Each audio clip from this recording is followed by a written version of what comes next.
from the Defense Minister's press conference today. We are in Parliament tonight where government is seeking swift passage of the Mahama Cares Bill under a certificate of urgency as majority MPs push to take the bill through a fast-tracked legislative process. From the sponsors of the bill is that they wish this can be taken under a certificate of urgency. We have the latest for you on that, but the minority side is urging caution. Agents about some of these bills. So, Chief Whip, let us do a good work. The health minister wants good work to be done on the Ghana Medical Trust Fund so that the right things would be done. Also tonight here on News Night, we are in the camp of Dr. Bawumia following the weekend's National Delegates Conference. The threat of Kennedy Ejipon to Dr. Bawumia's chances of winning the MPP flag bearership contest. We hear from former majority leader and central figure in the Bawumia camp, Osechi Mensah-Bonsu, as he questions Mr. Ejipon's grassroots credentials. Action speaks louder than words. Don't be deceived by fancy talkers. But you don't dispute that he has a very strong affinity with the base of the party, the grassroots. Who is the... Look, if you're talking about a grassroots, I'm a grassroots man. In terms of grassroots connect, let's overhype our strength. Don't let anybody over-exaggerate his strength. I don't, listen to fancy talkers. We'll also tell you his assessment of the Alexander Afenyo marking minority leadership in Parliament. Stay with us for that in business. Economist Dr. Duo Sisako urges Finance Minister to stay on course and avoid major policy reviews as the Finance Minister gets ready to present the mid-year budget review this Thursday. And in sports, Black wins head coach unfazed by Morocco ahead of tomorrow's WAFCON semi-final clash. And then later, the financial irregularities involving public boards and statutory institutions have ballooned by over 800%. With the latest Auditor-General's report putting the 2024 figure at 18.4 billion Ghana cedis. We have details as the energy sector alone account for more than 86% of total irregularities. Plus, Yasantua Girls SHS promised to take national stage by storm after a dramatic comeback to end their brief absence from the national stage of the NSMQ. It's going to be massive. Just look out for Yasantua, that's all. It's a contest, and by all means, we're going to have a winner and a learning school. But this year, we are not going to be the learning school. So horses are prepared for battles, but victory comes from the Lord, and we want success. You want to stay with us for that, plus your views and comments, 05511119997. Details after this. You're live here on News Night. It's on Joy 99.7 FM. I want to take you to Parliament right now, where the government is seeking to pass the Bahama Cares. That's the, as you know, the Bahama Cares bill under a certificate of urgency. The bill, which was presented to Parliament for its first reading, is now going through a fast-track legislative process. By invoking urgency, the government underscores the importance and immediacy it attaches to the provisions and objectives outlined in the bill.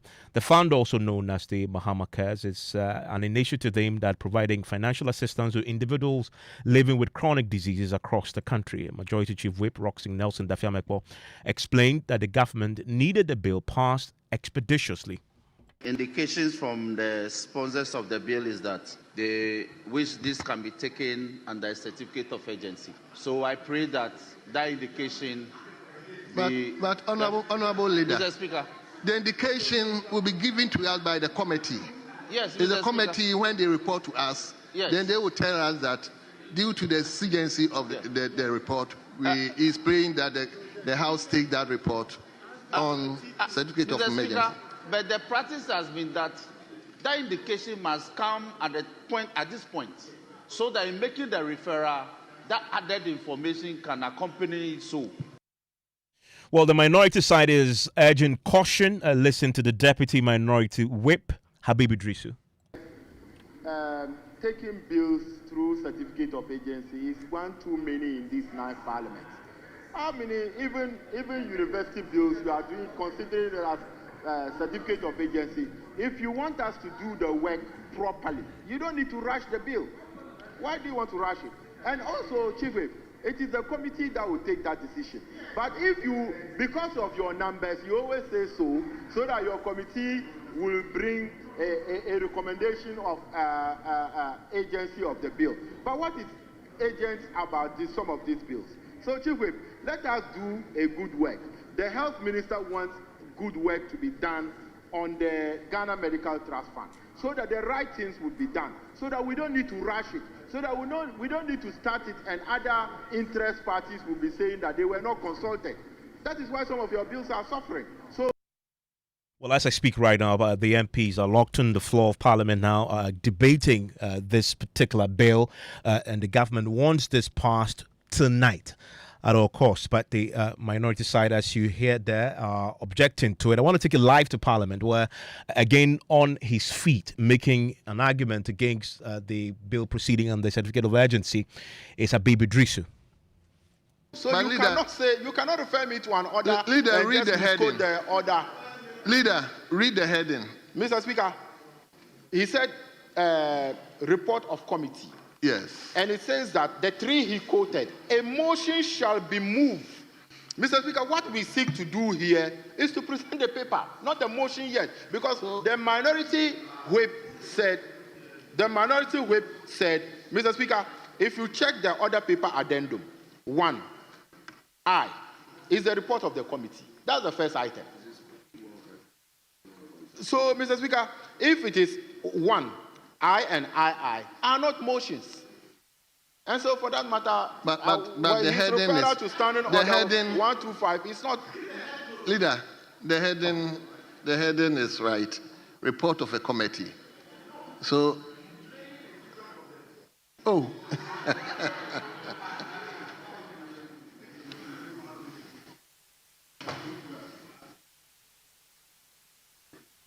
Yes.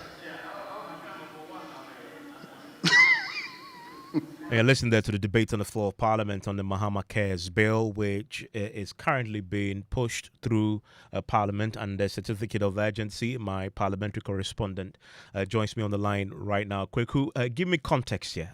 The Speaker, at the point when the minority first raised issues about considering it under certificate of urgency, asked the Committee on Health to consider whether indeed it merits such treatment. What has happened since? We are listening there now to this live debate. Does it suggest that the committee in fact considered it and returned with the a decision that it can proceed under certificate of urgency? Well, yes, the Speaker of Parliament, the Second Deputy Speaker, Andrew Amopo-Esiama, who is presiding, asked the committee to do that job. The House was suspended for about 10 minutes for the committee to go and consider and bring back a report. In fact, it took about 25 minutes, and the committee then came back. The House actually also just resumed from that break about 5 minutes ago. And so what you heard and received on the floor was the attempt by the majority side to lay the report of the committee. Although the committee report has been signed by the committee and the clerk, the chairman of the committee is not on the floor. The ranking member, Dr. Nana Uefriye, who was also in this meeting, is also not on the floor. And so the plea by the majority leadership is that a member of the Health Committee, in the person of Honorable Ademu Ramadan, MP for Adentan, to lay the report of the committee recommending that Parliament takes this bill through a process of urgency and perhaps debate the merits or otherwise of that this very evening. And so they printed an order paper addendum which has listed the motion of the Committee on Health recommending to Parliament to consider this as a matter of urgency. We expect that barring any unforeseen challenges, that will go through, and then the committee will then present its report at the second reading of the bill. At the second reading, the principles of the bill will then be debated. What we don't expect to happen this very evening is the consideration of the clauses of the bill, because I've seen the order paper addendum which has been printed. They have not listed the various amendments, which will suggest that will perhaps be taken to tomorrow and that done on Tuesday. And so the minority's insistence is that if this bill is a matter of urgency for government, at least you should be able to get the committee chairman to be on the floor to move this report. And without him, they do not accept the idea that a member of the committee should present it. They are haggling over that before I stepped out, and the minority are continuing insistence that it appears the government side just want to reel everything through Parliament on a certificate of urgency, they do not believe that Mahama Care Fund is a matter of urgency, that if government truly wanted this done urgently, they could have brought it when Parliament resumed at the start of June and not bring it with barely 2 weeks for Parliament to go, for MPs to sit deep into the night to approve it. But from everything else that we just heard, the live conversation happened on the floor, it appears this is going ahead, and very likely by the close of Parliament tonight, the Mahama Cares bill would have been passed into law. That is the expectation of the majority side of Parliament, but they would have a couple of hurdles to cross. First off, they have to list all the clauses in the bill and the amendments proposed in the order paper. The main order paper for today did not have that. They have printed an addendum which also does not have that. The addendum only have the reports of the Committee on Health, one on recommending the urgency of this. And right now, I've just a copy of the report, and this is the conclusion of the report signed for the chairman of the committee. It says, given the urgency of the situation and the potential impact of this bill, there is no better time than now to take decisive action. The committee strongly believes that taking the Ghana Medical Trust Fund bill under a certificate of urgency is justified, and we urge prompt consideration and passage of this critical legislation. And if this hurdle is crossed, the majority side have an option to list all the amendments and the clauses of the bill in another order paper addendum, which will then come and then it will be taken through the night. Perhaps what I suspect the minority would do is to raise the matter of quorum. At the time I was stepping out, there were barely 50 members of Parliament on the floor. And so the minority believes that the majority side are not listening to them on their insistence that at least carry slowly, let's continue tomorrow. They perhaps will raise the matter of quorum and bring proceedings to a close. Okay, thank you, Kweku. Let me bring in Patrick Mbwachi-Yadom. He's a deputy ranking on the Health Committee in Parliament. Mr. Yadom, thanks for your time here on News Night. This, for the government, is a matter of priority, and hence they need this done tonight. From what we just heard from my correspondent there, the committee agrees that indeed it should proceed under a certificate of urgency. Are you in agreement with that, and will the government get your support tonight to pass this? Thank you, my brother. Let me use this opportunity to greet your cherished listeners and to say that we are surprised at the turn of events. In the last budget statement, mention was made about a planned establishment of Ghana Medical Trust to supplement the National Health Insurance Scheme. Budget was read in March. We had April, May, June, July. Why do you rush such an important bill to Parliament and you want us to approve the bill, pass the bill today? My brother, do you know what? Friday after close of sitting, we were informed that the committee has programmed to meet on Sunday morning to consider the bill. Copies were not made available to us. We only had copies yesterday in the morning. And the minister insisted that we go through the bill because it's urgent. What is the urgency about this bill?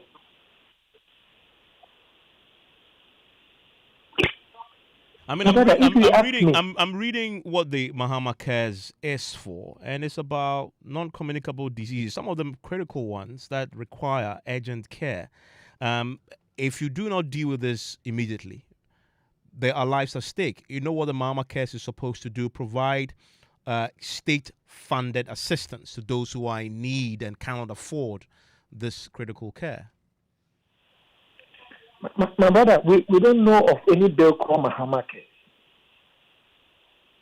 I don't know if you want to refer it's the Ghana Medical Trust Fund. The proposed Ghana Medical Trust Fund. That exactly is what the bill is. But it's not Mahama Cares. It's all part of it. I mean, the government itself crafted the policy. Has an official name, and then it has the name Mahama Cares. You know that. Let me tell you something. In essence, it's just an expansion of the scope of benefit packages under the insurance. You remember during the former administration. I'm referring to another administration. Some disease conditions were taken on board. If you remember, we expanded the insurance to include the treatment of sickle cell disease. We expanded the insurance to include all childhood cancers. And 2024, we expanded to include the cost of dialysis, the treatment of kidney failure patients. The cost of dialysis. This is essentially an extension of that. So if you ask me, there's no need creating a different fund, appointing board of trustees, setting up another set of bureaucracy, people who will approve patients who will need that specialist care. It's needless. No, but it is not just an extension. This is more fundamental in terms of the changes that this fund will bring about. It includes, for example, investing in health infrastructure, medical equipment, specialist training, and research to enhance access to quality health care. It goes beyond just providing state assistance for these chronic diseases, which is what you implemented. My brother, NHI does all that already. So there's no need creating another bureaucratic system that will worsen rather than help alleviate the plight of patients. I'm telling you, if you ask me. So the minority's qualm with this is that you're fundamentally opposed to the Ghana Medical Trust Fund as it's currently been envisioned. Exactly so. And we oppose it on the basis that the fund is not looking for alternative sources of funding. The fund basically will hang on allocating 20% of total monies allocated to NHI, which is wrong. This will lead to crippling of the insurance, and Ghanaians will be worse off when it comes to medical care. So definitely, this is not getting your support tonight. Exactly. Okay. Thank you very much. And that there is Patrick Boachi Yadom, is the Deputy Ranking on the Health Committee. And this is a major plank of the new government's agenda for reforming the health sector. This is the Ghana Medical Trust Fund, and it's a subject of debate on the floor of Parliament. And my colleague, Kweku Asante, a Parliamentary Affairs correspondent, is still with me because I understand there's been a significant development on this particular debate, and that he's joining me right now with the latest. Kweku? Yes, Evans, as we speak, the minority leader himself, he just literally ran into the Chamber of Parliament to add his voice to this because he felt that this was an important matter and he did not expect that the majority side will be seeking to use their number to railroad this through. Just before him, we had Kwame Nkrumah's stake, and he was raising procedural matters to the effect that even the committee report that is recommending that this matter be dealt with expeditiously has not been signed by the chairman, Dr. Marquette Nawani. If you look at the report, it has been signed for Dr. Marquette Nawani, and it's asking who did that, and has there been a proper consensus by the committee for this to happen? Alexander Afonso Martin is on the floor right now making a point that, in fact, when matters of this nature are brought to Parliament, there are always prior engagements with the minister who is sponsoring the bill or with the majority leader himself, and he has been with the majority leader all morning. In fact, this morning they were in the northern region for a conference. They both spoke, and they've all returned to Accra. We have not been briefed on all these matters, and so he's a bit surprised. Roxanne Nelson, the final report, the available leader, the majority chief whip, is putting such spirited argument on the floor, advancing a course that would distract the harmony that the House has been enjoying in a couple of sessions now.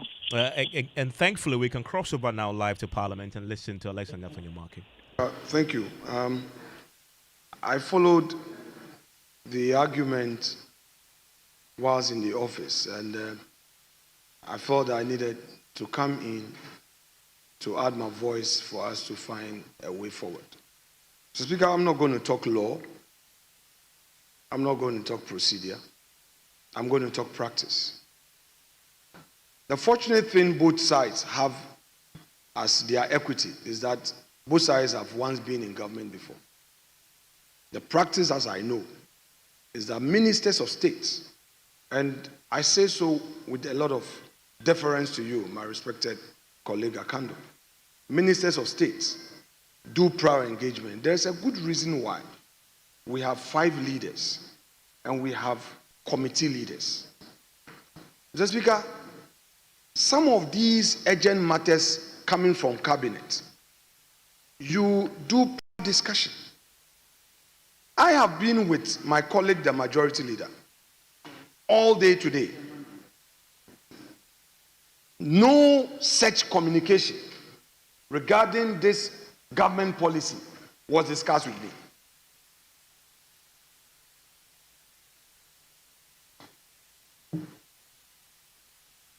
No such discussion. Mr. Speaker, there is this mindset: we are majority, we will have our way. And when, don't worry, do your, of course, whether you are even up to 30 here. And it's like, oh, the minority, if you want to assert yourself, then they take you to social media that you're obstructing government business. Colleagues, that at the time, the 5 of us here took that responsibility. We knew that insults were part of it. I in particular. So it's not about who says what in social media against me. In as long as I know my conscience is clear, I leave this chamber, I will attend my evening mass, go and pray to my God, take my communion, and go and sleep. I don't care about somebody insulting me or somebody's propaganda. Let us serve our country. If you have an important policy like the healthcare, an honorable minister, with the greatest respect, you and I, we have our own esprit de corps. We have a relationship. None of you here is an enemy to us. Have we engaged for us to even appreciate? I won't mention that minister's name, but there's only one minister who, when even he has difficult situation, will come for discussion and let you know what it is. I just had a briefing from my colleague on this matter. Roxanne, with respect, our job is to help you function. Our job in minority. May you were telling people to be quiet. You were telling people to be quiet. You were telling people to be quiet, Roxanne. Eche, he who comes to equity must do equity. You must hear me. We are in this together. And the right thing must be done. Mr. Speaker, even as they are pushing, I heard the rules. I don't want to talk about the rules. You cannot place something on nothing, it will fall. The rule talks about laying. Any member can lay. But something must trigger. The document must be wholesome before it is laid. A document cannot appear with a signature. Which signature we don't know whose is it. Then you say that it's been signed by any member, so it's been signed for the chairman, so it has to be laid. I don't want to place too much emphasis on law, but today is not your last day of doing business, Chief Whip. Whatever discussion you claim to have had, I do not think that it was sufficient enough to carry the House on board. It is not sufficient enough to carry all of us on board. Besides, look at your numbers. You say you are coming to do something under certificate of urgency. On your own side. On your own side. And if you check in this chamber, do we even have the quorum to sit, let alone quorum to take decisions? So I would plead with you. I will plead with you. It is your government policy. It is your government. You have your priorities. Nobody will stand in your way. But let us allow consensus for this. This is democracy. This is democracy. Nobody is stampeding you on this side of the house. In fact, our ranking, Dr. Ayu Efriye, is the most reasonable ranking you can have. Maybe at the risk of making a disclosure, when we get hard on him, he is the one who is able to tame the caucus and say, look, this is health matters. Let's do this way. Ask him. Maybe I must reveal this. Anytime we go. And that there is a live debate on the floor of Parliament around the Mahama Cares bill, which is currently a subject of parliamentary consideration. The government wants this passed tonight under certificate of urgency. It's officially known as the Ghana Medical Trust Fund, which will provide state assistance, financial assistance to individuals living with chronic diseases across the country. The fund will also seek to cover the cost of care and medication for non-communicable diseases not currently included under the National Health Insurance Scheme, and it will be implemented to also include investments in health infrastructure, medical equipment, specialist training, and research to enhance access to quality health care. Earlier, you had the deputy ranking on the Health Committee in Parliament saying that the minority side, they are fundamentally opposed to the fund because they believe it is simply a duplication of what they started under the previous administration. We will bring you the very latest on this as and when Parliament is able to consider and take a decision on whether or not they will pass it tonight. I want to join us on our social media handles for ongoing coverage of what is happening on the floor of Parliament.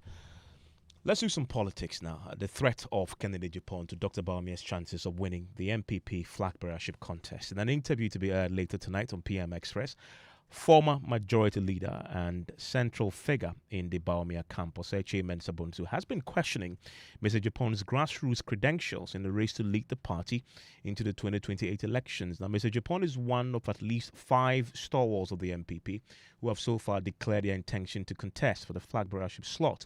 I asked Eche Mensah-Bonsu if Kennedy Japan is Bawumia's biggest threat. Well, because Ken made his intention known ahead of time, ahead of all others.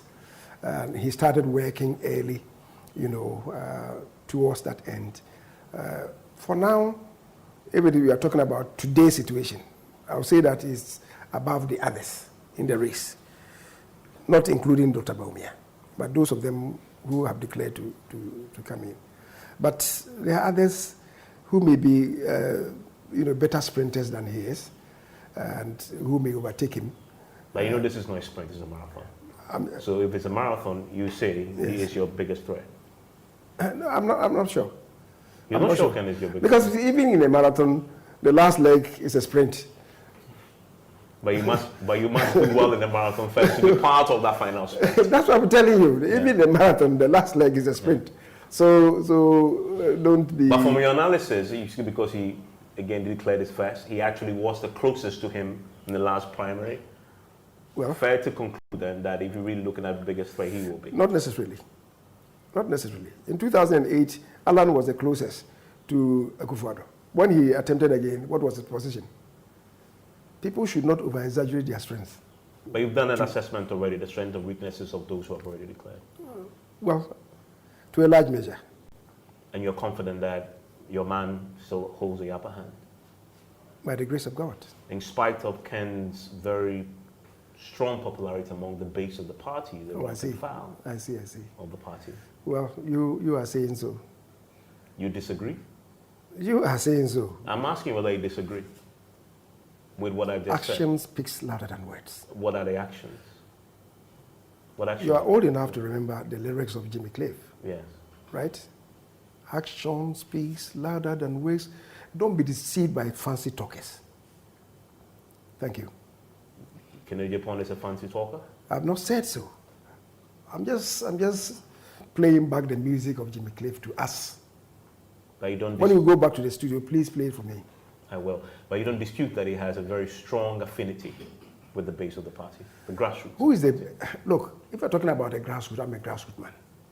I started with this party in 1992. You may have started there, but you're an establishment. You represent the establishment. And I represent the grassroots as well. Yeah, but that's where you started. If I were disconnected with my grassroots at Swami, I couldn't have, on 7 consecutive occasions, been their representative.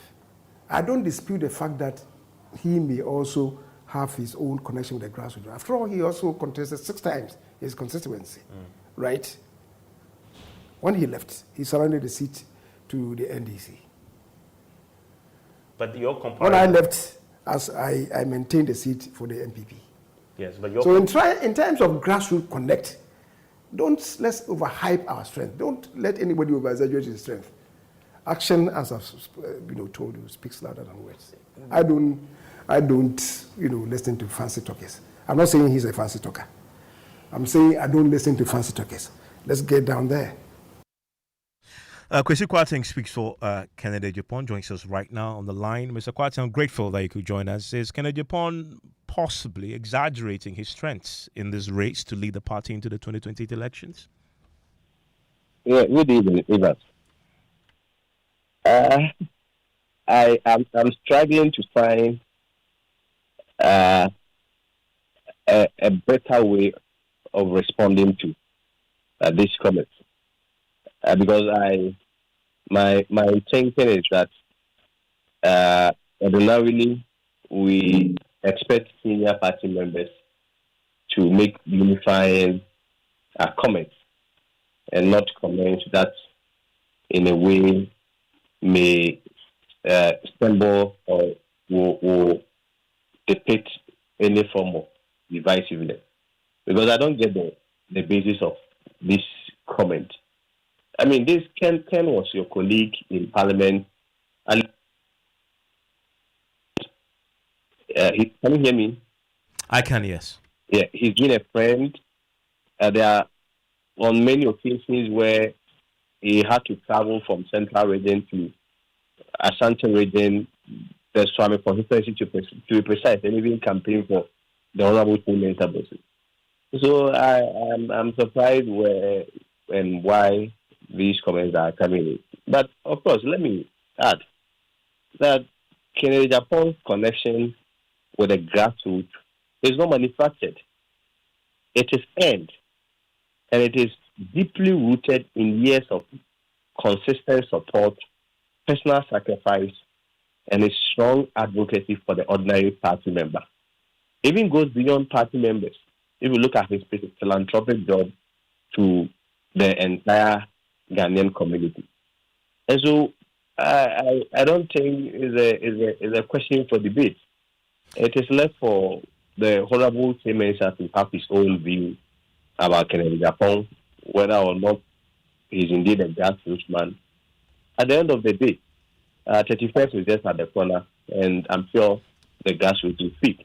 For us, for now, let me say that we are so focused and connecting and keeping in touch with the same grassroots and hoping that they buy our message. That is, for us, the most important thing.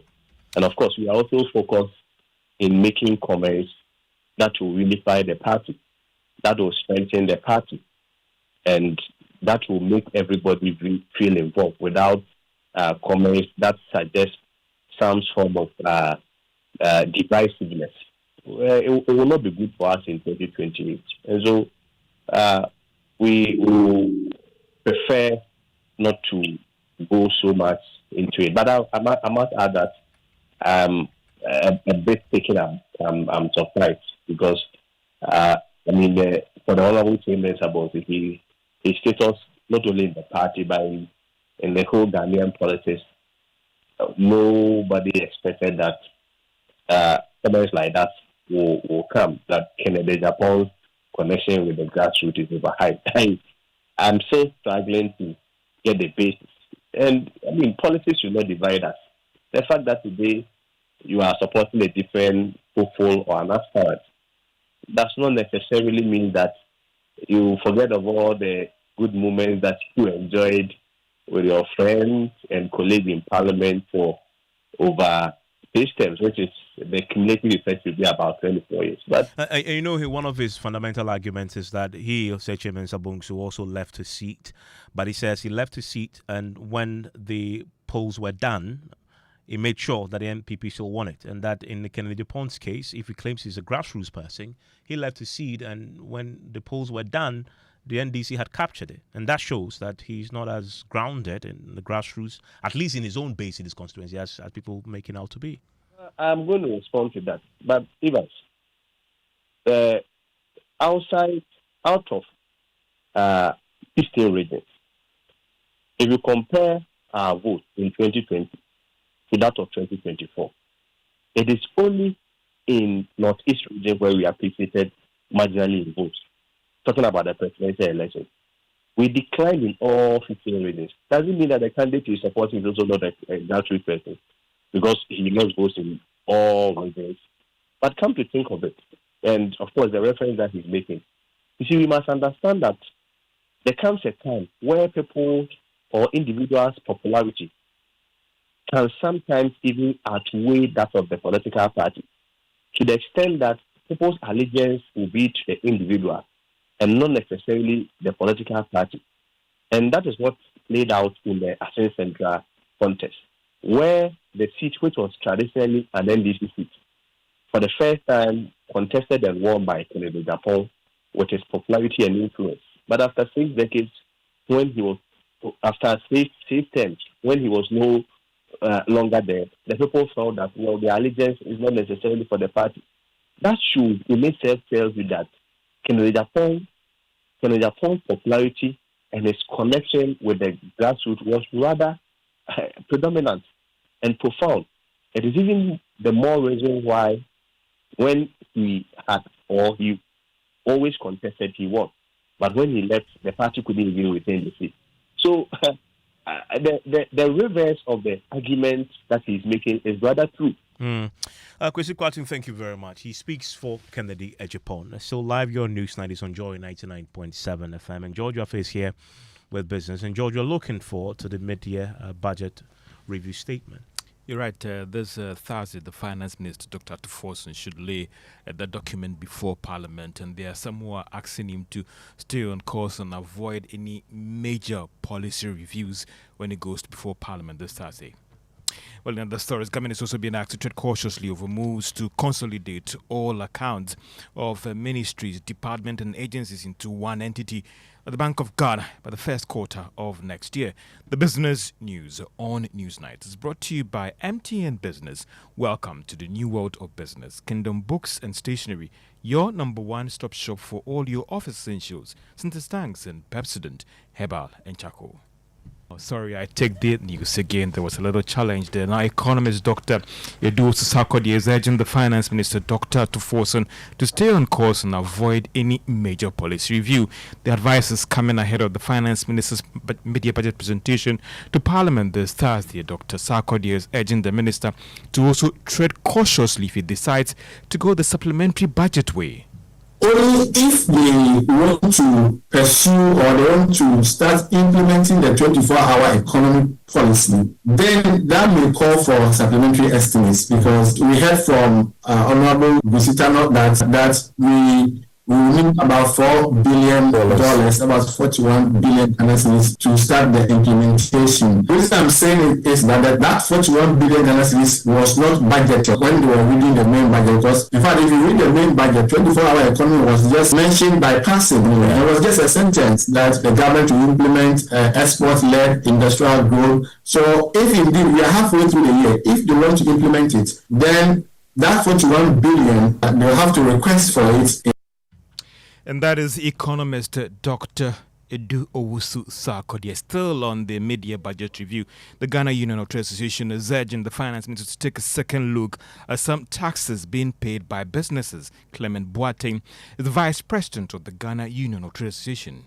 In the run-up to the election, our President promised of a flat rate regime for duties. And we still want to remind him that we were expecting it in their maiden budget, but no mention was made, and therefore it is our expectation that this media budget, they will do on. And our final talk will have to be on the VAT regime. Clement Boateng is the Vice President of the Ghana Union of Traders Association. Now, Economic Professor Peter Korte is urging government to tread cautiously with a move to consolidate all accounts of ministries, departments and agencies into one entity. Government in the letter to an IMF has communicated its decision to implement this program of having one account for all government institutions at the Bank of Ghana by the end of March next year.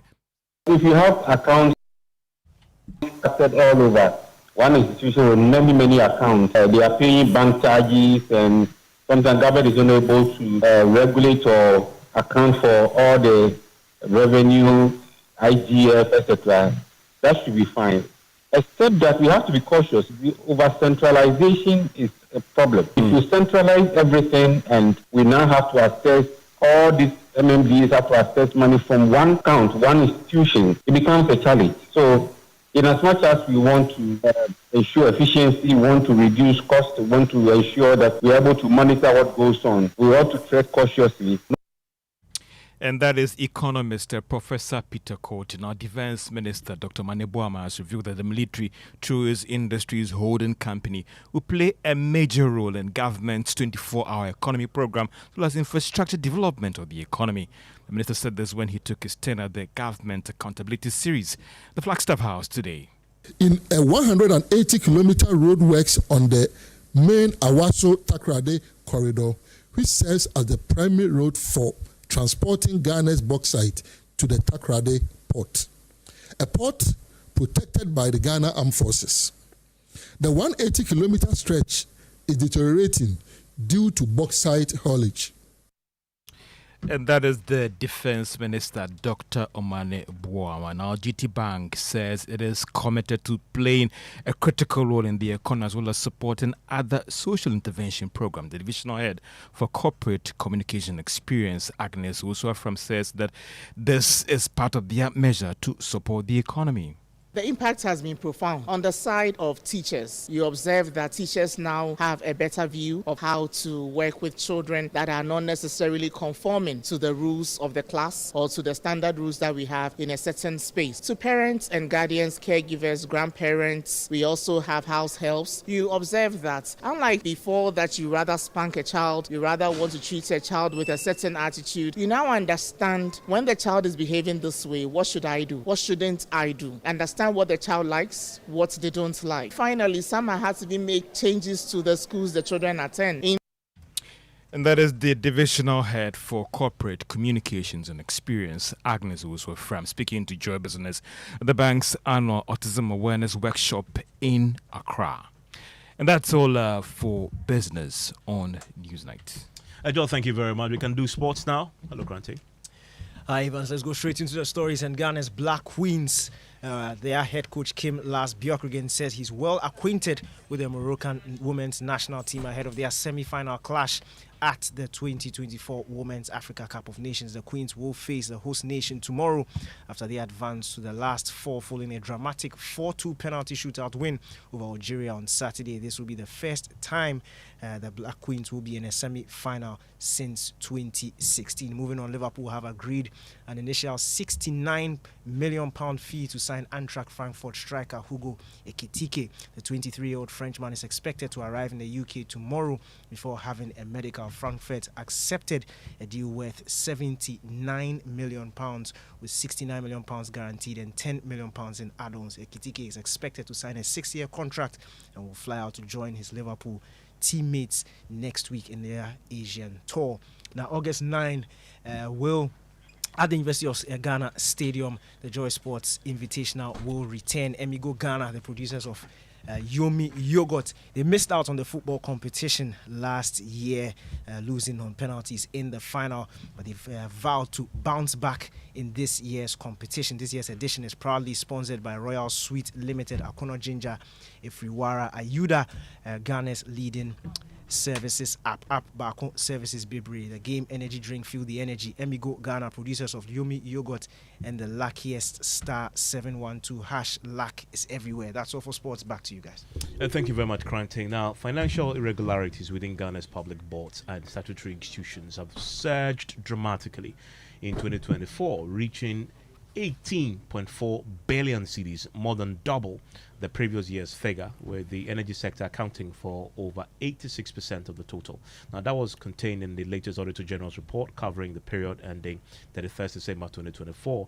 JoyNews Research has been analyzing the findings, and lead data and research analyst Kofi Ajay joins us with insights. First, give us a breakdown of the 18.4 billion irregularities. So, Evans, 12.5 billion of that comes from outstanding debtors, loans, and recoverables, with $4.6 billion also coming from cash irregularities, and then procurement irregularities, 335 million Ghana cedis, and then tax irregularities around 77 million Ghana cedis, with contract irregularities hovering around 871 million Ghana cedis Evans. What about the sector breakdown? So it's interesting that the Energy Ministry or institutions and board under the Energy Ministry are accounting for nearly 90% of these irregularities we are seeing, with the total figure above 15 billion Ghana cedis as of 2024. The AG also gave a 5-year analysis of the irregularities. How much are we talking about? Interesting. The cumulative figure within this period is around 72 billion Ghana cedis. 72 billion Ghana cedis of irregularities. That's about $7.2 billion if you use the current rate. Let me bring in right now Michael Boyd. He's a fundraising manager at Transparency International Ghana. Michael, 70 plus billion Ghana cedis in 5 years down to irregularities. I know you've been running a lot of campaigns as far as dealing with corruption and irregularities in the public sector. What really must we do to arrest this rot? Well, good evening, Iwan, and good evening to your listeners. I think that there are so many things that we need to do. As a country, I think that we are pretending to be fighting corruption and dancing around the issue. One, we politicize corruption, and then two, we don't empower the law enforcement agencies to act decisively. And so every now and then people get away with corruption and people get away with infractions.